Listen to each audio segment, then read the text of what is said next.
closing your eyes.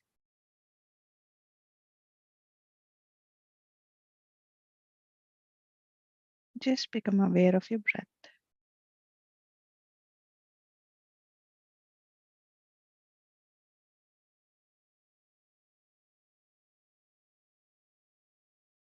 Aware of your normal, soft, easy, tender, tranquil breath.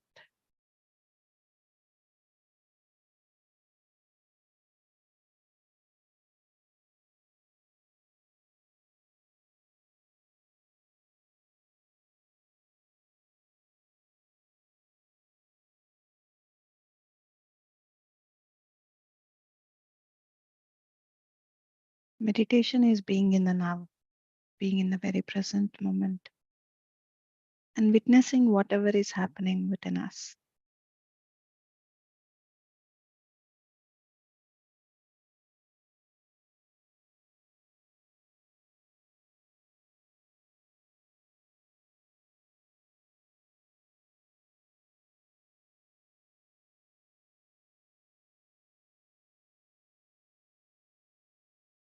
Witnessing our breath, how smoothly it is going in and coming out.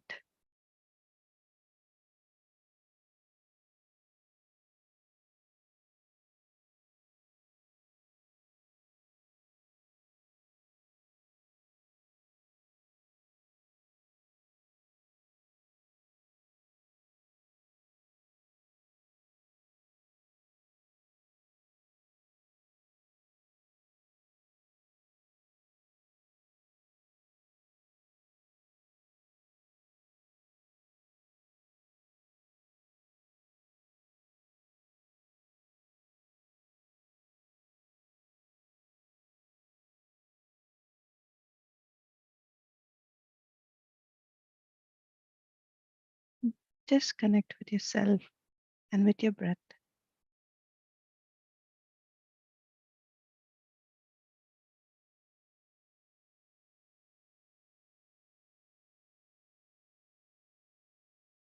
Every thought is an energy.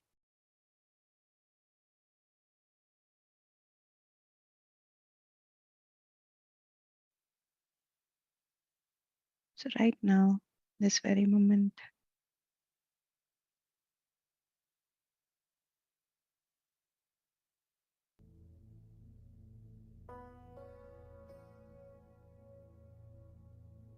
it's very important to acknowledge the beauty of our breath, the simplicity of our breath.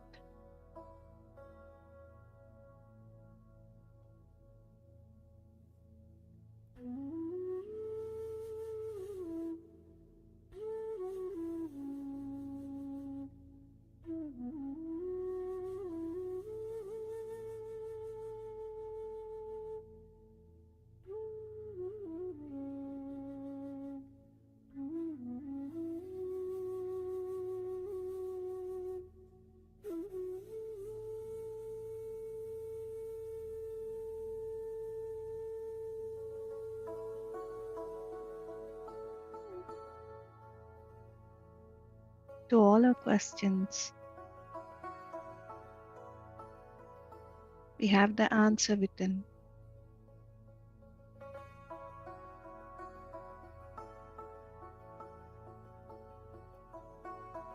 When we have the clarity of mind,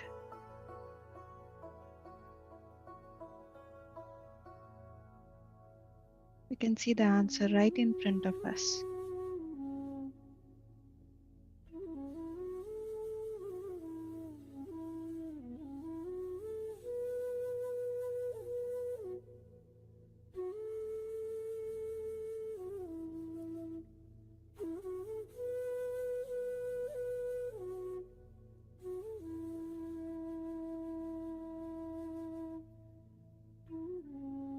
Just be with your breath, friends.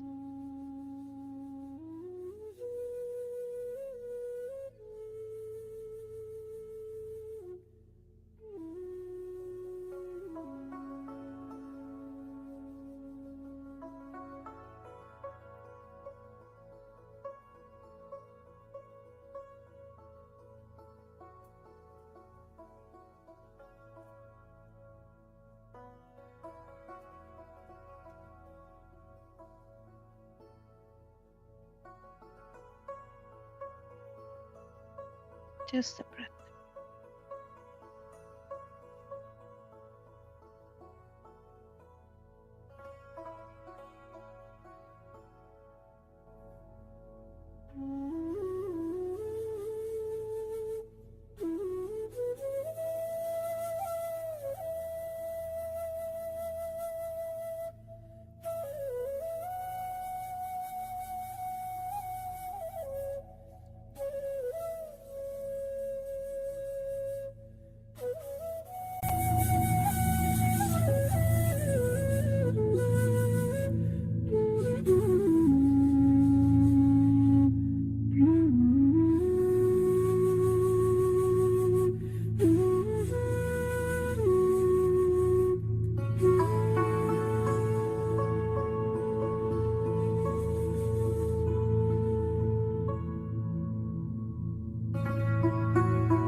Slowly bring back your awareness to your physical body and to your surroundings.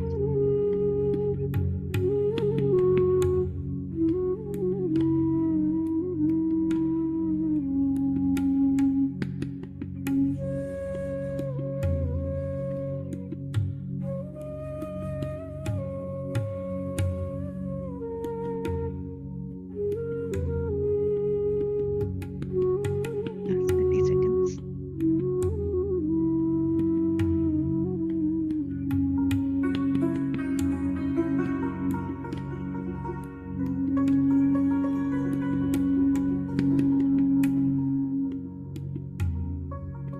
Last 10 seconds.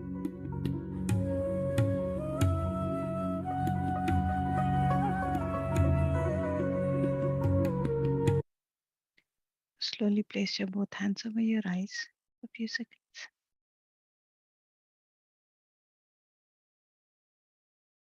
And whenever you're ready, you may remove your hands and slowly open your eyes.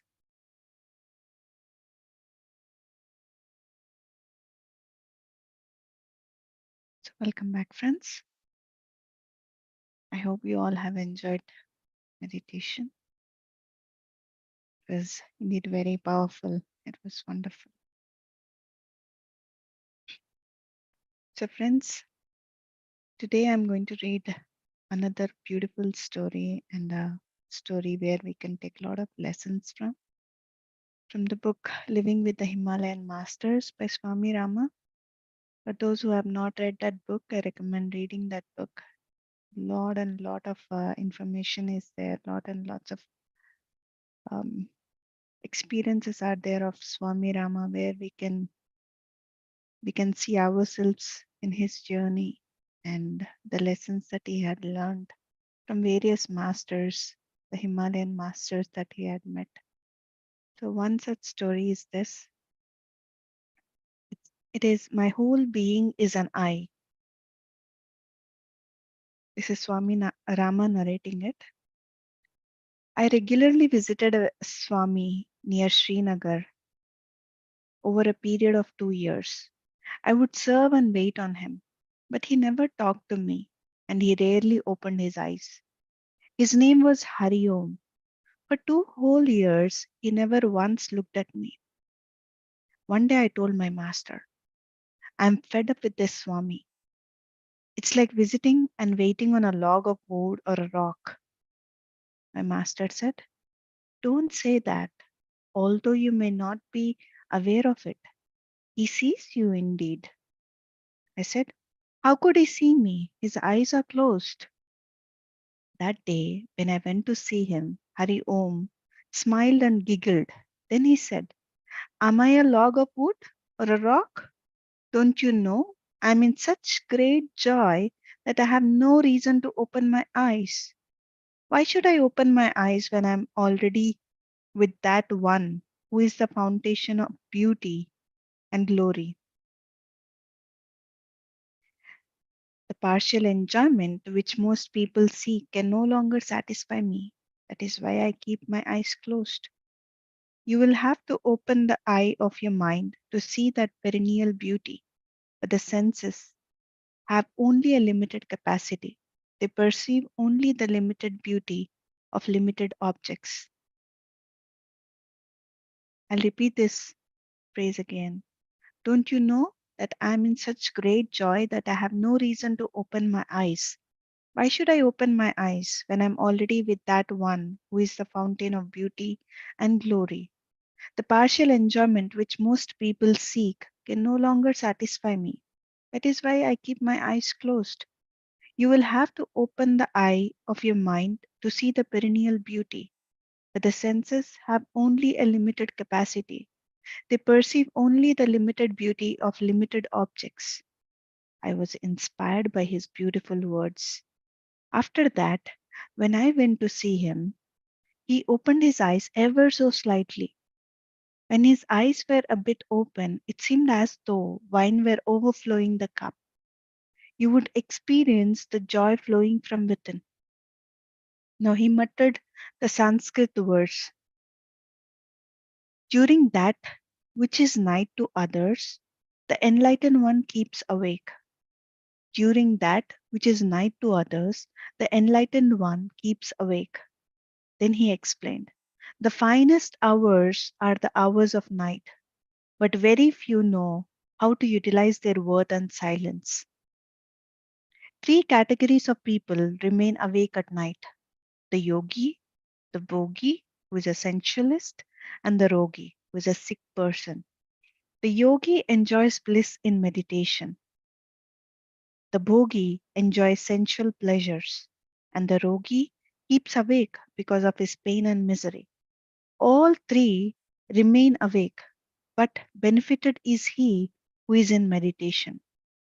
The bhogi experiences momentary joy, and with a desire to expand that moment, repeats the same experience. Alas, it can never be expanded this way. In meditation, real joy expands into everlasting peace. Closing the eyes unconsciously, closing the eyes unconsciously without having any content in the mind is sleep. Closing the eyes unconsciously without having any content in the mind is sleep. Closing the eyes consciously is a part of meditation. A yogi closes his eyes and withdraws his senses from the sense perceptions. He remains free from the pair of opposites of pain and pleasure. Closing the eyes is for him the opening of the inner eye. Ordinary people see the objects of the world with the help of two small eyes. But you know that my whole being has become an eye? Closing the eyes unconsciously without having any content in the mind is sleep. Closing the eyes consciously is a part of meditation. A yogi closes his eyes and withdraws his senses from the sense perceptions. He remains free from the pair of opposites of pain and pleasure. Closing the eyes is for him the opening of the inner eye. Ordinary people see the objects of the world with the help of two small eyes. But do you know that my whole being has become an eye? This Hariom master had had given this message and his experience to each one of us through Swami Rama, that we all should become a yogi. That means where everybody is sleeping unconsciously, we should consciously sleep, which means we should sleep consciously, which means meditating, like closing our eyes consciously and experiencing the bliss and opening our inner eye. When we open our inner eye, we have a lot of clarity in the wakeful state as well. That is when we become a yogi. Just meditating for an hour or just whenever we find time doesn't make us to reach to that state of yogi. So meditating at that time where everyone is sleeping is very important, friends. So in my case, there has been a long calling to meditate early mornings, say around 4 or 3:30 or 4 in the morning till 6 or 7 o'clock. There was a strong calling, and that was a time this message came, and this story came when I was reading this book, Himalayan with Living with the Himalayan Masters, and it gave a confirmation that yes, it is very much needed that one has to sleep less, sleeping unconsciously less, and sleeping consciously is required. So then our whole being becomes an I. So thank you so much, friends. This is the story, another wonderful story. Yeah. So try to do it. I don't say try because do it and experience it by yourself. At least try it for a week. Practice it for a week and see how everything shifts and everything changes. It's called Brahma Muhurta.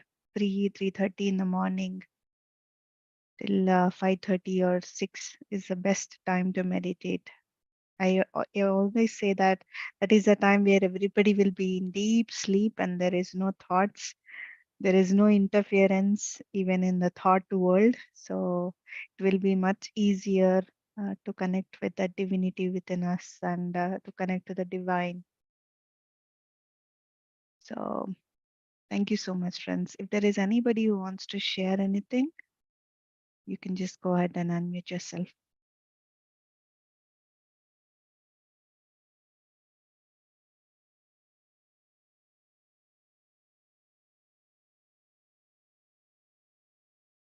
Okay. All right, then. So let us put into practice and let us all grow. Let us all live in every moment of our life should be in bliss and happiness. So be it. And namaste to all. See you all again tomorrow morning for Master Sharda's session on Celestian prophecy. Tomorrow she will be speaking about insight too. And till then, namaste, friends. Bye bye, everyone. Thank you, Madhuji, for Thank the you. wonderful wisdom. I got this book, Living with Himalayan Masters, last month from India. And it was a little big. I thought I would start, but thanks for start. I mean, I've heard Swami Rama's stories a little bit, but thank you. And what a wonderful chapter you picked to read about Hari Om, Swamiji. And the, when you mentioned, we see the world with the two small eyes, and that how much we expect from that. And when we look inward, the infinite bliss that we have, the comparison that he makes is beautiful. And the Rogi Bogi Yogi part two, that we need to focus on the yogi part and meditate at night and use that time. Thank you for the message. Thank you very much. Yeah, thank you so much, Vindhyaji. Though it seems very big book, but we finished. I think we finished in 15 days. We finished reading in 15 days.